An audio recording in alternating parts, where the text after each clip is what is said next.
So, good day everyone. My name is Roy L. Abaw. So, today I'm going to report the Sweden police model. So, Sweden has a national police service which is responsible to the Ministry of Justice. The police ratio of officer is approximately 1 police per 550 citizens. So, when we say the National Police Service, so the National Police Service is a government agency or police who tasked the internal security and law enforcement. So usually they are operates nationwide, then across urban and rural areas. So they are also maintaining law and protecting life and property and upholding the constitutional values. So moto siya ang National Police Service. So they are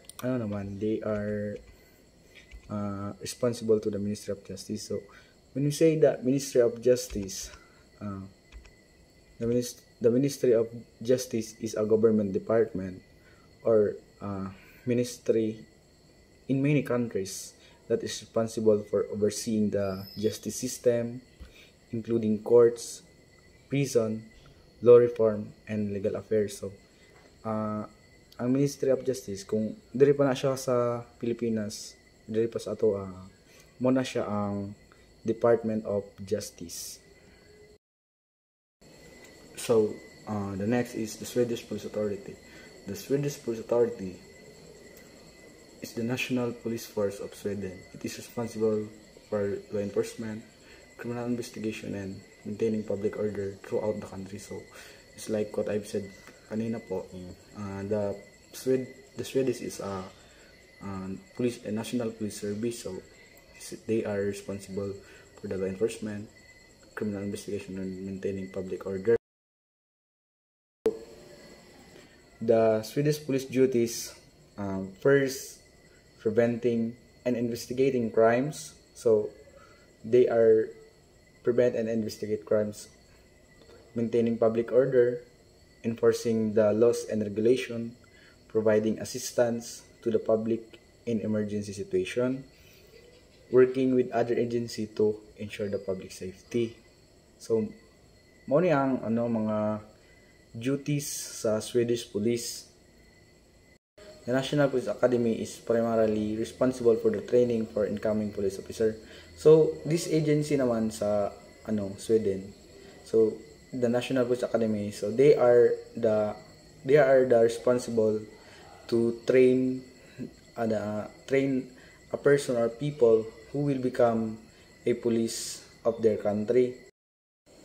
So the last part of my report is National Security Service and the National Criminal Investigation Department. So this department is tasked with investigating crime against national security. So this department naman, ang ilang goal is to prevent the national security service or preventing and detect offense against the national security.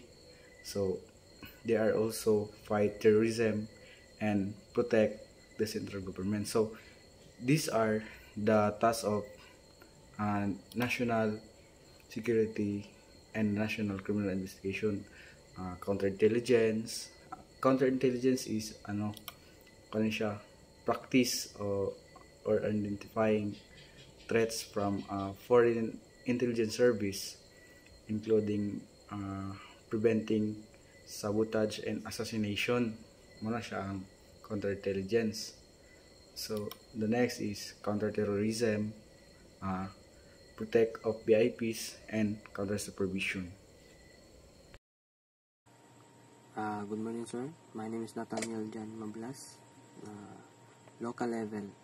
The Swedish Police Service is structured into 21 independent police authorities. These authorities operate within the same geographical areas, the 21 counties in Sweden. The largest of these authorities is Stockholm. The smallest is Gotland.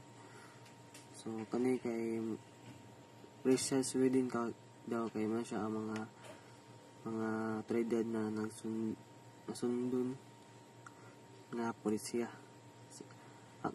nga nagduwala sa pito ang mga otoridad sa mga uban sa mga religion nga sa baylo gibahin sa daghang mga lokal nga unit sa pulisya.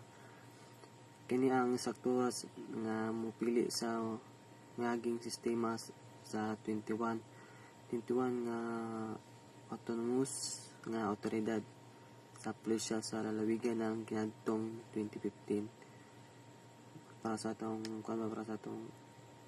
nagatuo lang sa atong command sa katataasan nato mga of course atong mga community, mga citizen nga sa mga tigulang dapat tayo na tagabantay sa tuwa na mga iba't ibang unit.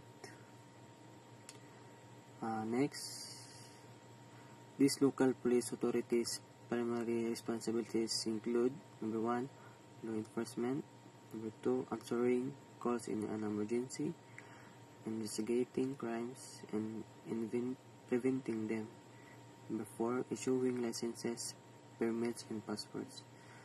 So kaning law enforcement mo nang nagatakop sa mga kriminal, hintayin kakita kag kriminal dapat takbo na nimo na kay makita na siya langit ngawat dapat takbo nimo siya. Ito kay answering calls in emergency, sila naga answer sa emergency. Ilang number dito kay 112 dili 911 112. 3 kay investigating crimes and preventing them. Nag-investigate sila sa mga crimes, preventing sila. Issuing licenses, permits, passports. Dapat tao ka sa mong lugar. Dapat na kay mga licenses, permits, and passports. Dapat nakana mga ID mo, valid ID na sa mga region, mga sa Puyo. So next, National Commissioner na Police Director, Deputy Police Director, Police Commissioner, Deputy Police Commissioner, Chief Superintendent, Assistant of Police Commissioner, Superintendent, Chief Inspector. Thank you, sir.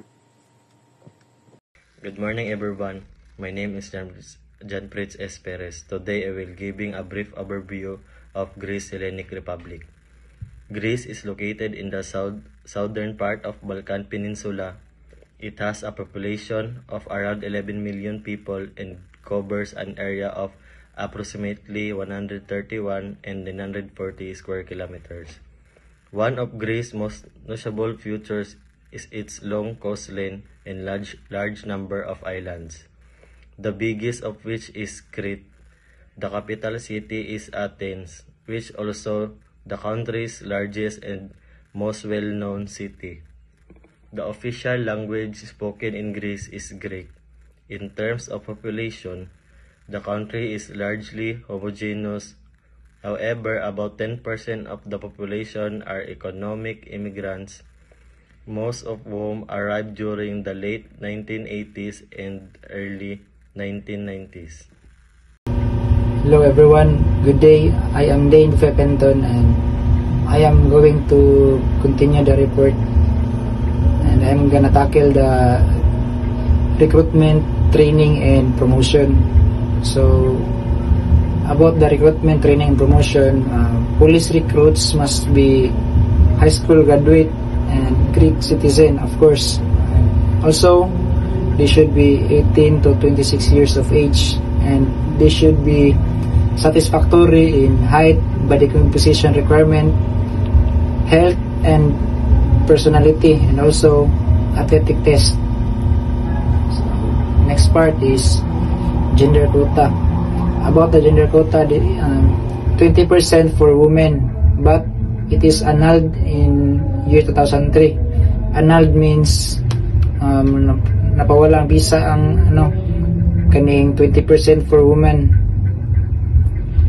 and all requirements unified for men and women. So from the word unified, there is equality.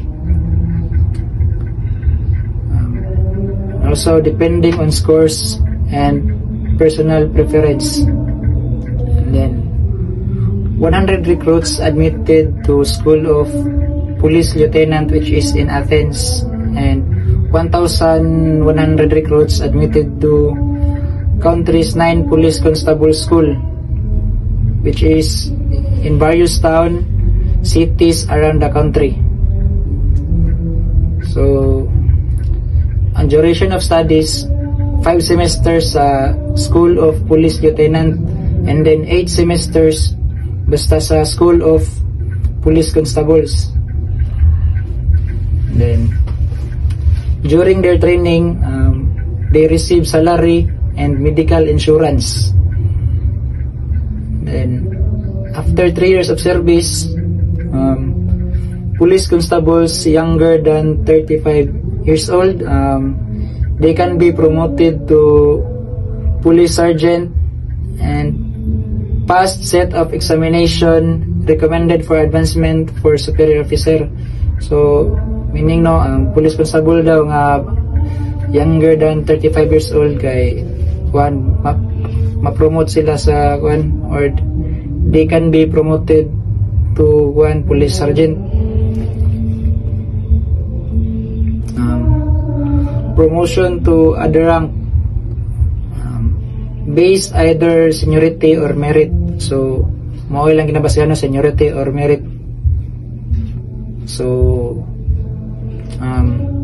high ranking police, military, firefighting, coast guard personnel, top level personnel of ministries and civil service, they are trained in School of National Security in strategic and political matters of national security. So meaning kani nga mga opisyalis kay diri sila gi-train.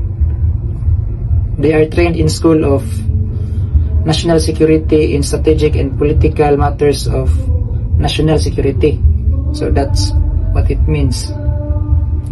So the School of Postgraduate Studies and Continuing Education. So it designs and implements continuing education programs related to aspect of police work. The duration of studies varies from 1 to 6 months. So it means like mao ni siya ang kanang kung sa tuwa pa mga masteral or doctoral yung ana ang kanya iyang essence. So mora to. Thank you. So the Hellenic Police is Greece National Police Agency created in 1984 by merging the Gendarmerie and City Police.